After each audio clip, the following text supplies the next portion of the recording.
திமுக தலைமையிலான அணி உறுதியாக இருக்குது அப்படின்னு நீங்கள் சொல்லிட்டீங்க. அதிமுகவில் பாஜக அதிமுகவை தவிர வேறு எதுவும் உறுதியாக இல்லை. அது தேமுதிக ஜனவரி சொல்லுவோன்னு சொல்லிட்டாங்க. பாமக அவங்களுக்குள்ளே பிரச்சனைகள் இருக்குது. சுமூக முடிவெடுத்தால் தான் அது என்ன ஆகும் தெரியும் சொல்கிறீங்க.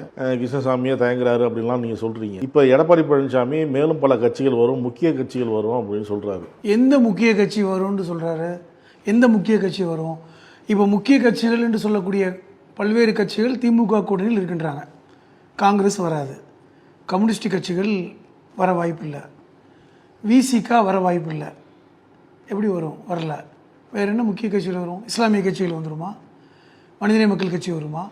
எதுவும் வரல. அந்த கட்சியில் சேராத ஒரே கட்சி விஜயோட கட்சி தான், தாவேகா. அது எந்த கட்சியும் சேராமல் இருக்குது. நாம் தமிழர் கட்சி அது தனியாக நிற்கிறாங்க. இல்லை, இப்போ நீங்கள் சொல்கிறீங்கள, இப்போ தமிழக வெற்றி கழகம் சொல்கிறீங்க, நாம் தமிழர் சொல்கிறீங்களா, அது ஒரு பேச்சு ஓடிட்டு இருக்குல்ல. அவங்கெல்லாம் அதிமுக கூட கூட்டணி சேர்ந்து ஏற்கனவே விஜயோட கட்சியை சார்ந்தவர்கள் எடப்பாடியிடம் பேசியதெல்லாம் உண்மை. ஈரோடை சார்ந்த ஆடிட்டர் போய் தாவேகாவும் அதிமுகவும் கூட்டணி வைக்கலான்னு பேசும்போது தான் அமித்ஷா அதை உடைத்து அதிமுகவை பாஜக பக்கம் கொண்டு போனதை நம்ம ஏற்கனவே பேசியிருக்கோம். அது இல்லாமல் போய்விட்டது. இப்போ விஜய் அவர்களுக்கு மிகப்பெரிய 2 எதிரிகள் திமுகவும் பாஜகவும் அப்படின்னு அவர் டிக்ளேர் பண்ணிட்டார். அதிமுக கூட்டணியில் பாஜக இல்லை என்றால் இதெல்லாம் சாத்தியம். இப்போ அது சாத்தியம் இல்லை. இப்போ எடப்பாடி நினைத்து எந்த கட்சியும் வரப்போகிறதில்லை. பாட்டாளி மக்கள் கட்சியையும் தேமுதிகவையும் டாக்டர் கிருஷ்ணசாமியை உள்ளே கொண்டு வந்தாவே பெரிய வெற்றி தான்.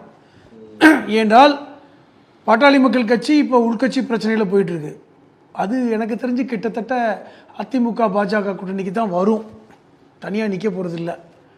அது என்னுடைய கணிப்பு மட்டுமல்ல, எல்லோருடைய கணிப்பும் அதுதான். அதே போன்று கிருஷ்ணசாமி இப்பொழுது கொஞ்சம் பாஜகவோடு முரண்பட்டு நிற்கிறார். இருந்தாலும் அவர் கிட்டத்தட்ட வாசனை போன்று தான், பாஜகவை என்றும் ஆதரிக்கக்கூடியவர் தான். அவர் ஒரு வலதுசாரி சிந்தனையாளராக மாறி ரொம்ப காலம் ஆயிடுச்சு. அதுவும் வந்துடும். தேமுதிக மட்டும் முரண்பட்டு நிற்பதற்கு காரணம் அவர்களுக்கு ராஜ்யசபா சீட்டு கொடுக்கல.